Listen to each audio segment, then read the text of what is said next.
Welcome to Wiesbaden. I think we first start with a piece from the movie. Yeah, the trailer. The trailer? A little piece from the trailer. Yeah.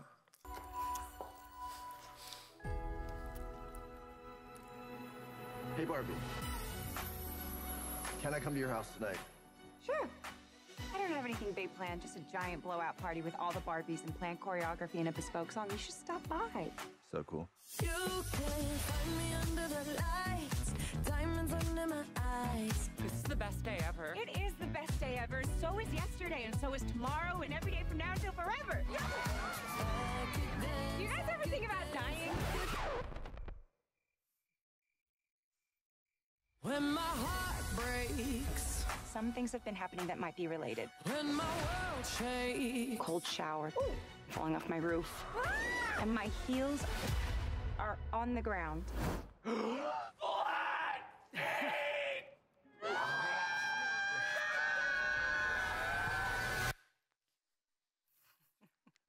Was this everything? I think so. Yeah, the short version. Absolutely.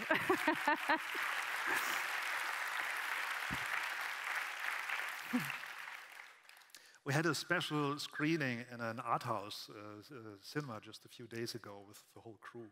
And we had such a laugh. And if you see it several times, then you see all the small things going on. That the first time it's just a comedy. It's nice to see how Mattel shows some humor about their own brand. Yeah, which they brave. did. Yeah, very brave. So this must have been quite a ride. How did you get involved? How do you get a job like this to be part of such a movie production? Well, for me, because I've worked with Sarah Greenwood and Katie Spencer, who sadly aren't here today, and that's why I am here. I've worked with them for about 20 years, so it's just they're a dream. They're incredibly talented and visual filmmakers of another level. So when I was in Sicily working with them on Serrano, we were up on a volcano, and Sarah had kind of got this call about Barbie. So there's a contrast in landscape right there, on this volcanic kind of ashen land, and then, wow, this pink world's about to, come towards us. And we were just like, Barbie? And then it's like, but Greta Gerwig and Barbie. So, wow, what a combination.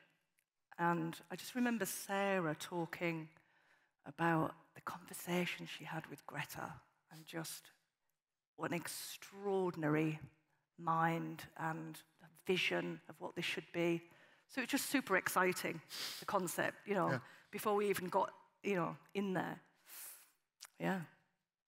And of course, Greta Gerwig is probably a very strong creative character as well. So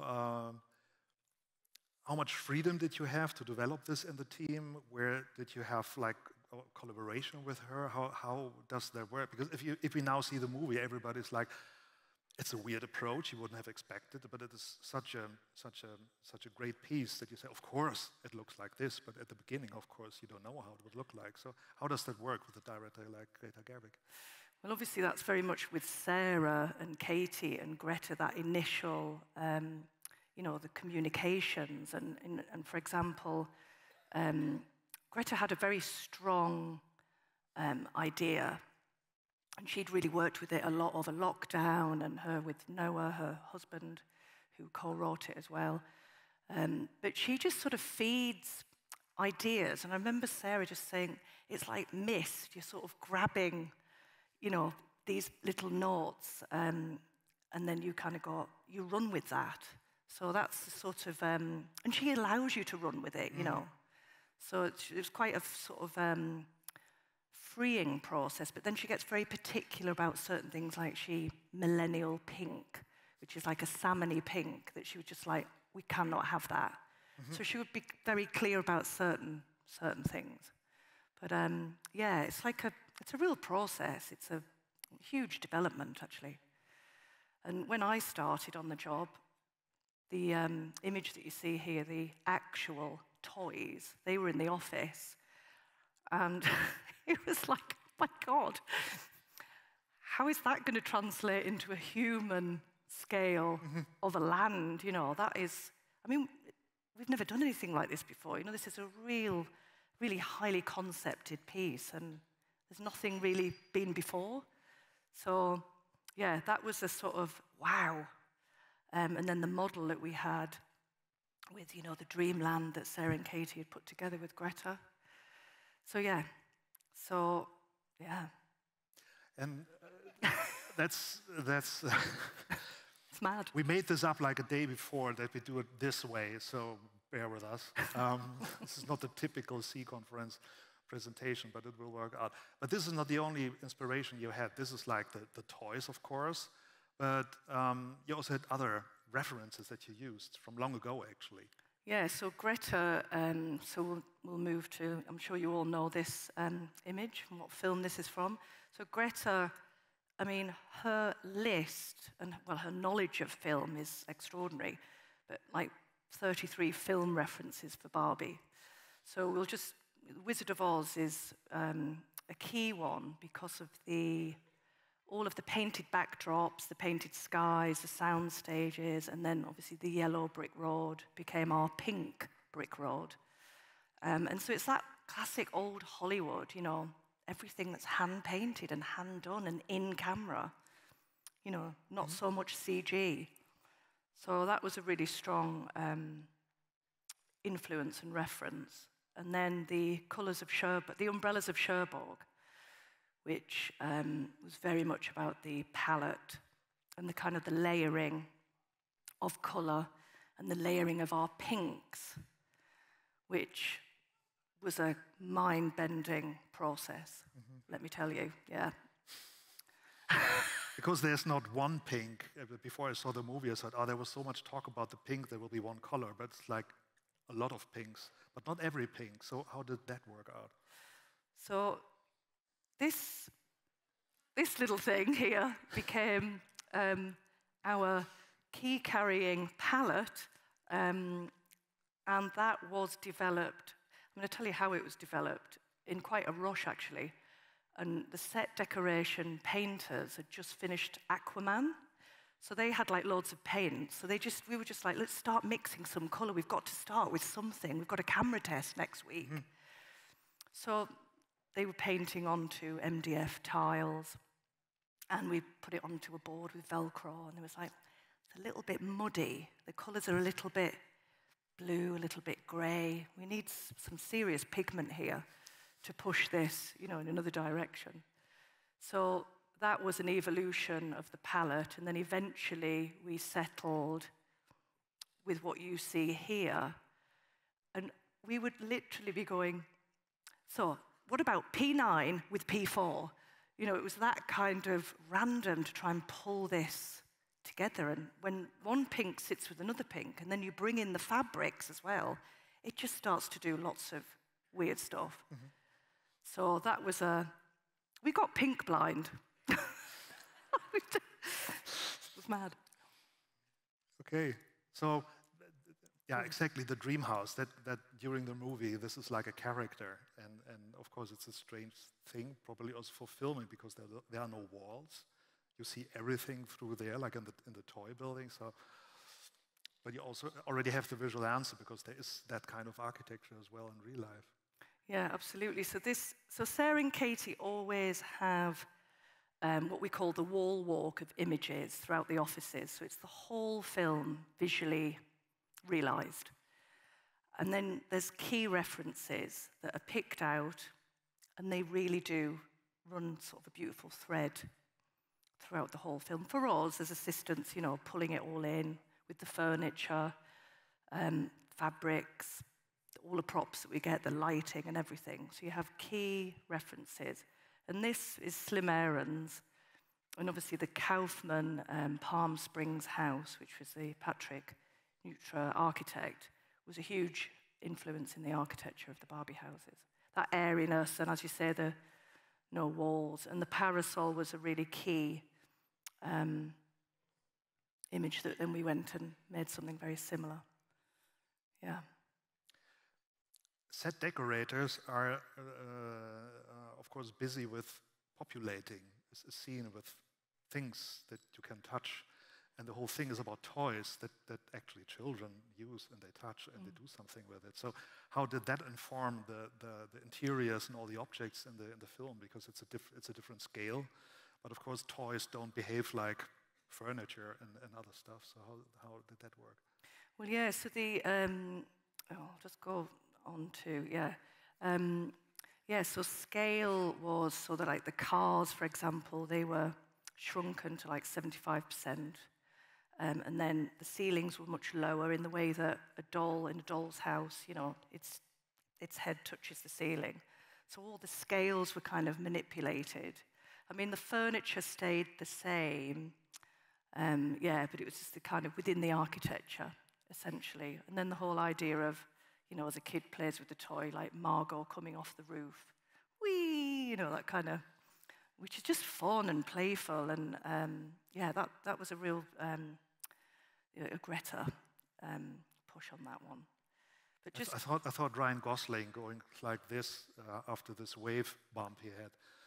That was pretty much how it looks if you play with a doll. Yeah. Like, ugh, he's like. Yeah, and you sort of do that, don't you? Yeah. Whee! Any juicy stories about working with Ryan Gosling? He's very that you nice. are allowed to probably you signed an NDA, but maybe there's. He's just super nice. And I'll never forget when he saw the Dreamlands set, and he actually said to Sarah, the production designer, he sort of did a, like, you know, and she was just like, oh my God, he's amazing. Yeah, he's just great. He's super great, and so is Margot. I mean, they're just astonishingly lovely people and very talented. Yeah. So yeah, going back to the interior furnishings as well, you know, these are sort of early references of texture and the style, like the mid-century modern, the Eros Saarinen tables, classic tulip chairs, and the Pantone S chairs, which we started, you know, just to get samples of these elements in, and then we were like, we've got to spray these in the colours. We've got to see how the chairs sit with the table and how the fabric's working, you know, how the light's going to fall and all this stuff. So, and then we came to this palette with the furniture. So absolutely everything was either bought and painted or made. We've got the most amazing prop modelling manufacturing department. So it was a huge task, and it was like the paint shop at one point just had like meters and meters of furniture all waiting to go into the spray booth. You know, it was such a, it's incredible. It was incredible. Yeah, and then we have it. And the pools that are the acetate that had a depth and a density to them, but you could walk across it, but nobody ever did. They just all walked around it. It's kind of funny. But the slide actually worked. At least you see it in the movie that Ryan and Margot, they're actually going down the slide. So everything's like functional. Yeah, it's a building, you can walk through it. Yeah, and it was incredible. It was a standing set for about 9 weeks. And it was pure joy going into that stage in the depths of, you know, winter in January and February in Watford. You know, it was just, yeah. It was probably not like the set of Shining where you go every day in and you have a bad sleep after that. Yes. So this is probably more fun. Yeah. Okay. Much more fun. Oh, where have we got? Ah, the bed. Tell us everything. Well, it was interesting. The reason I've chosen this one is because this did go through many iterations, actually, especially the headboard. What should that be? And we had an amazing concept artist in our department in Set Deck. And so it went through kind of quite plasticky toy idea, and then perhaps a crown that Margot would wear, and the crown be at the top of her head, so she's like, you know, classic princess. And then Katie and Sarah were like, needs to be more luxurious. We need to go back to old Hollywood. And so then we started to bring in, you know, the shell idea, the Botticelli. And then luxurious velvets with a little bit of trashy sequin as well to kind of keep it real and fun and childlike. And there we have it. And that, yeah, fabulous sequined bedspread. And then the carpet as well, which was that was all hand tufted with the bees, which was a sort of. I had a closer look at the image and thought, my God, all this has to be produced in 3D once. So there's no chance of getting this off some kind of machine. You have to do it by hand. No, this was all bespoke made and also made in Vietnam, and also didn't make the set until like a few days before because it got stuck in customs somewhere. You know, you've got all that to deal with. Yeah, and sort of amazing, the furniture here, like the lamps. You know, we used small, brilliant businesses. This was a company called Brajac, who product placed the lamps. You know, it's just so fantastic to give all of these furniture designers, and we used a lot of different designers that came together and collaborated with us. So it was a sort of really lovely global setup, really, in terms of that. Yeah, and again, the Adam Furman lamps that look like sweeties. He was an artist, and this was his first commission. They're all glass-blown bulbs, and yeah, so it's beautiful just to use these really talented artists. This exactly. Tell us about this. Yeah, this is cool, isn't it? Yeah. So the Barbie wardrobe. So yeah, again, Sarah and Katie are very much like keeping it toy. So it's like when you get the doll in the box, and everything is, you know, clipped back with the plastic tags, like, and also that scale. So the scale of the perfume bottle, which is really huge, and the lipsticks. You know, so it's got playing around again with the scale. Yeah, which was fun. I mean, Chanel then gave us all the costumes to go in the. Oh, and this is the concepts, but yeah, Chanel product placed all of the clothing.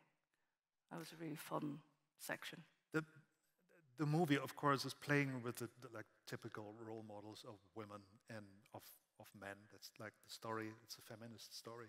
But at which point, because it's not like all women in the movie are just great, very intelligent, and the guys are just totally stupid and ordinary, because it's also playing with this model, role model. So at which point were you part of this? So where in the set design or with these elements did you like, let's say, do mocking of humor with typical female role models? And when did you do this with the change that Ken brought into the story? The Kens, yeah. Well, that was so much fun because of this sort of grossness of the furniture that he chose, you know, the Kens. It's just like really bad taste. You've got this incredible beauty and aesthetic, and then he's just like... Some men have taste in interior design, but go on. I'm sure they do, but this was just like, what can, you know, it was the nearest thing he could grab was just like, what's the comfortable, you know, the big lazy boy chair, and just, no, like the non-aesthetic, I suppose, which was, yeah, really fun to play with. And this is, so this is more Alicia's arena with the decals. So of course, graphics, everything was stickers, effectively, or decals, as we called them. Of course, I have to say, Alicia, who's hopefully feeling better, she was very much in charge of the graphic work. And she told me yesterday that stickers, actually what is also happening in the toy world, that you have like a plastic thing and then you stick something on it and it becomes meaning, that you did exactly the same. You did produce everything in 3D, but a lot of this stuff is just stickers. It's just flat. It literally like is. in Barbie Land. Exactly that. So it's just, you know, it's sticky back plastic printed graphic. And then in the fridge as well, you know, you've got all the plastic fruits because, of course, in Barbie Land, nobody eats or drinks. You know, we found it out in the movie that was an issue. Yeah, absolutely. And there is Matilda. She's one of the graphics assistants. That's just holding up what that is. You know, in a minute, you'll take the back off and you'll stick that on the fridge. And the Barbie cooker. I mean, it's fantastic, isn't it? It's so toy. And there it is on the, so it's just the rules of, you know, of Barbie Land was so different to what we normally used to. You know, there's no clutter. There was no black, there's no white, there's no chrome. There's no tangible, newspapers and stuff. Everything was rigid and playful and plastic. And How often did they need to rehearse that thing with the toaster? Her not looking and it's like landing here. How often did they have to do this? I think it was quite a few times. I also yeah. think so, yeah. Quite interesting choreography. Yeah, it's great. Great. So yeah, and of course the car, the decals of the dashboard, and the mirror. Yeah, it's fantastic. It's just, yeah. And that's the what you see. Yes. But all the thought of every single detail, and it's incredible, isn't it? Oh, and this was the ambulance after Ken's wave incidents on beach. Which was, again, this incredible prop make that all opened out. And Alicia, she can explain more in the workshop tomorrow, but this was very big graphics section. Yeah. Which is fantastic. It's really funny, like if you get the chance to see the movie again, like everything is like the best day, best health. Yeah. I don't know if you have the newspapers as well in here in the presentation. Yes, I think okay, I then do. let's wait for we'll that. see the. And this was the flames of the fire. So in Barbie Land, the fireplace was like a curved flame, and this was something that the graphics team, so Alicia, they found this new material which is all a little bit diachromatic. Mm-hmm. So that worked really, really well. And there we are. Yeah, so it's really interesting, it was incredibly creative and also very challenging, this new way of thinking, sort of much more two-dimensional. And that's the Barbie hob. Oh, and then, of course, the incredible scenic artists on this project were this is all hand-painted. Absolutely phenomenal. Every backdrop was scenically painted. Phenomenal. Yeah, as I said talent. before, you put an awful lot of CGI artists out of work, probably. Yeah.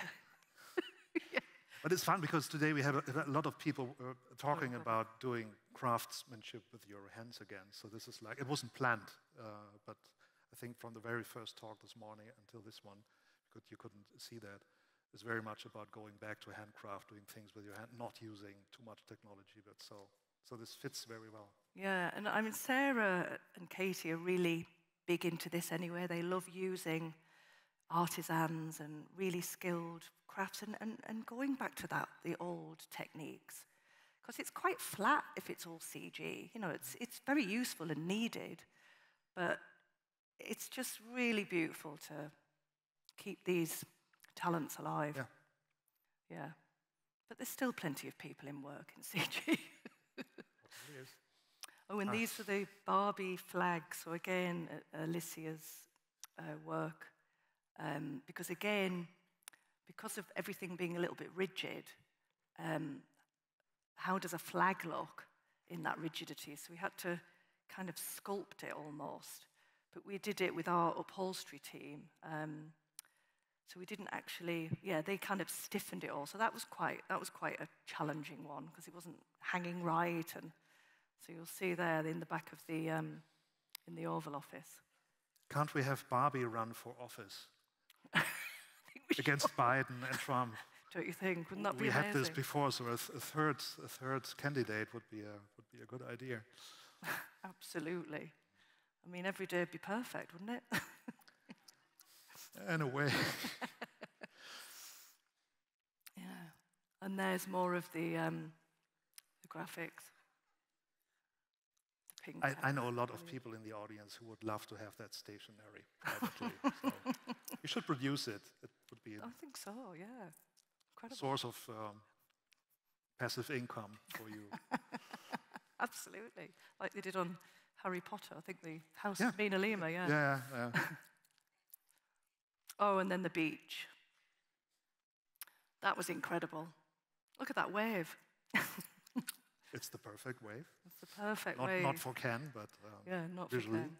But yeah, it's just genius, isn't it? And it's an incredible set actually, and a lot of fun, especially when the Kens, you know, and that's that whole fight sequence, which is just, and I remember we had to get up at 3 in the morning to dress the changeover to Ken, because they wanted to film it that day.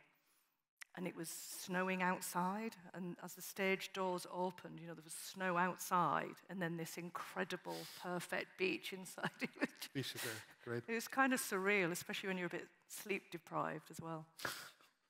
Yeah.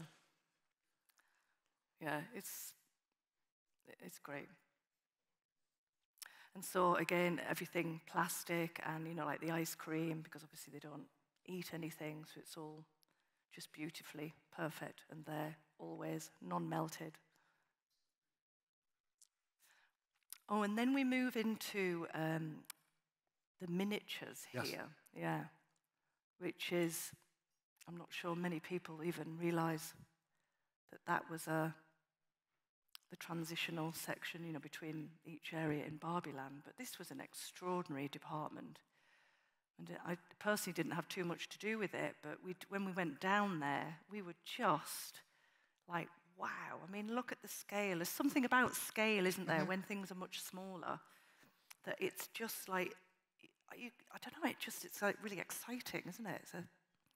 It's the thing about toys, also the materials you want to touch it, play with it, because it's got the scale and you kind of can control it. But because in probably any other movie they would have done this in the background with CGI, and you did it this way, which is much more work, of course.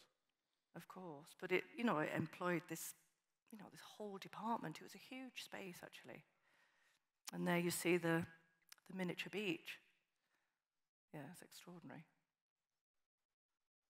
And so again, this is Alicia's graphics, which she'll go into more detail on the. Yeah, they're just exquisite, aren't they? Barbie tales. Brilliant.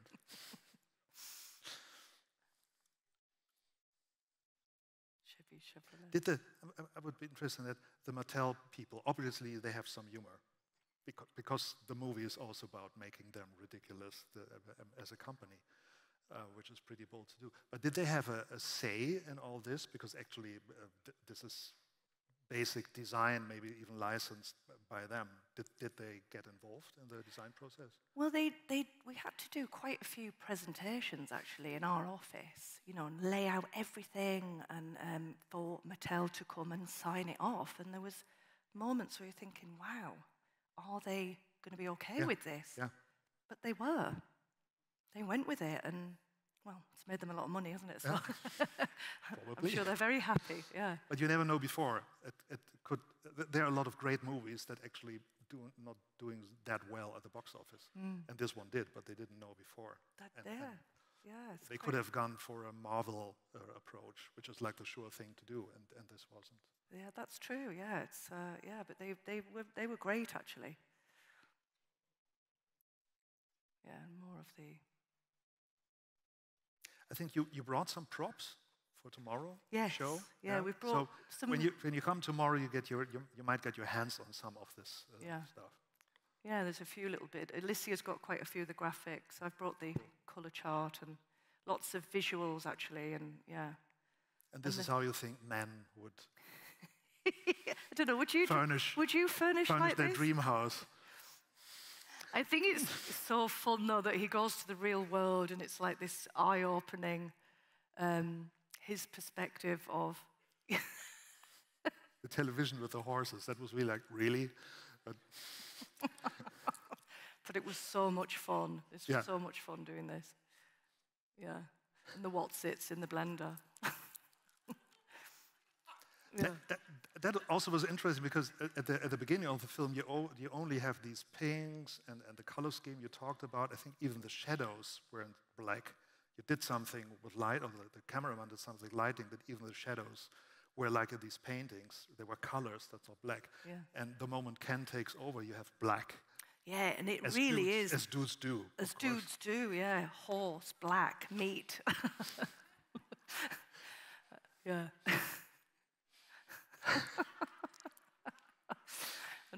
Yeah, all the protein shakes. I mean, it was so much fun. Yeah. Seems like it. trucks, camouflage. But it's just so much fun to just go so stereotypical, isn't it? It's sort of you can't help but laugh. As long as Ryan Gosling can laugh about it, we can also laugh about Yeah, it. So that's exactly. okay. But it's all the details in here. It's really brilliant. Yeah. Okay. Don't know what to say about that. Bedroom. Is it actually hard to make it that bad? I mean, is it easier to make like a beautiful interior? I don't know if I would be able to do something like that. Well, no, actually, interestingly, this is easier to make a mess and clutter. We're used to creating sets with lots of clutter, so this was back in our comfort zone. Interestingly, it's being Barbie Land was actually the more challenging. Yeah. Okay. The mini fridges as well, that's a good one. Yeah, I mean, it was, a lot of fun. A lot of fun. Okay. With the hand-drawn, Yeah, okay, just keep on hitting, it's okay. Whole stickers. Yeah. I know the graphics department, like Alicia and her team, really did go to town on this. They had so much fun. Wow. Okay. Well, this is not Barbie Land. This is That's really not Barbie Land, is it? some kind of land. But are we at the end of the presentation? I think We that are. was it about. Yeah, we are. Thanks a lot. It was great fun. Thank you.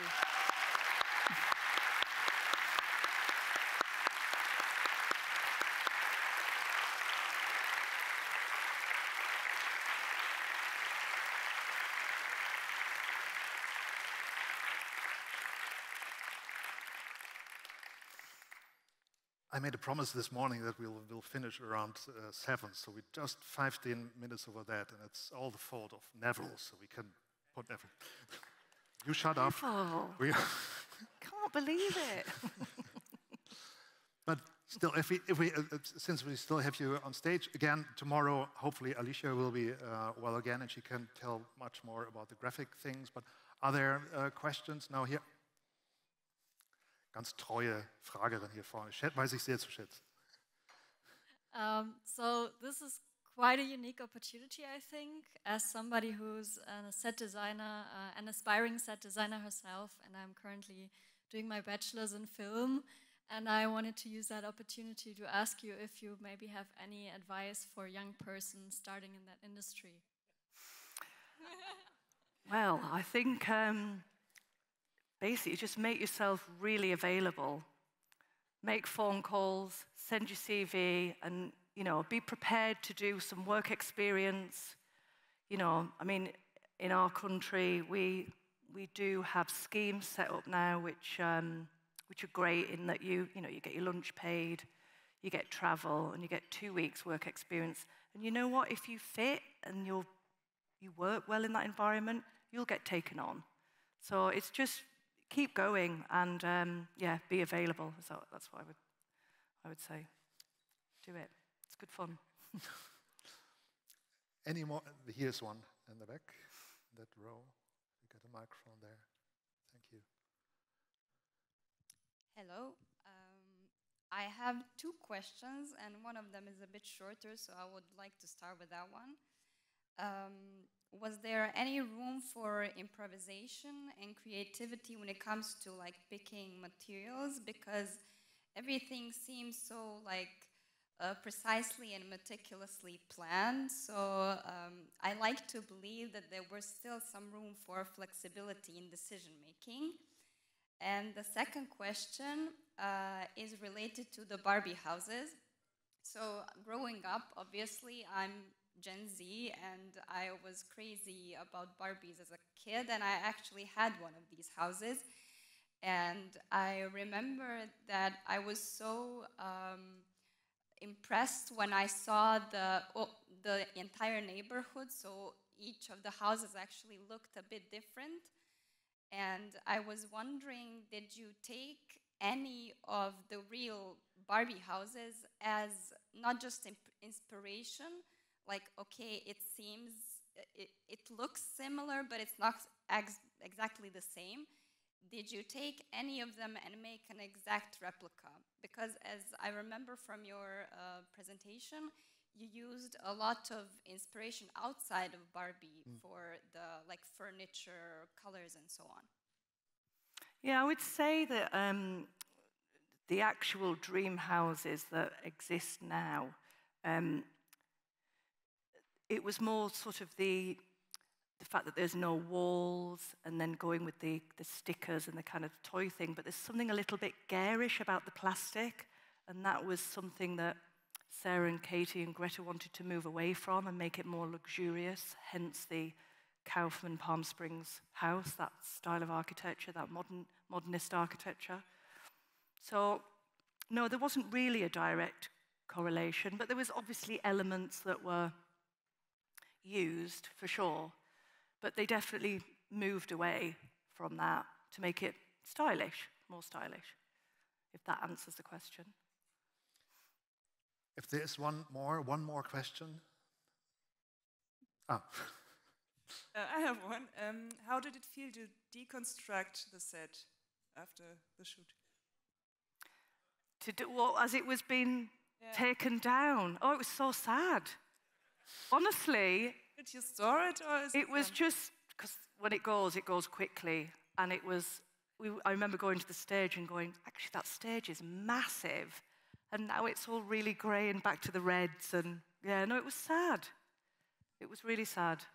But I'm sure Barbie Land will be resurrected somewhere along the line. Pretty sure about somewhere. That.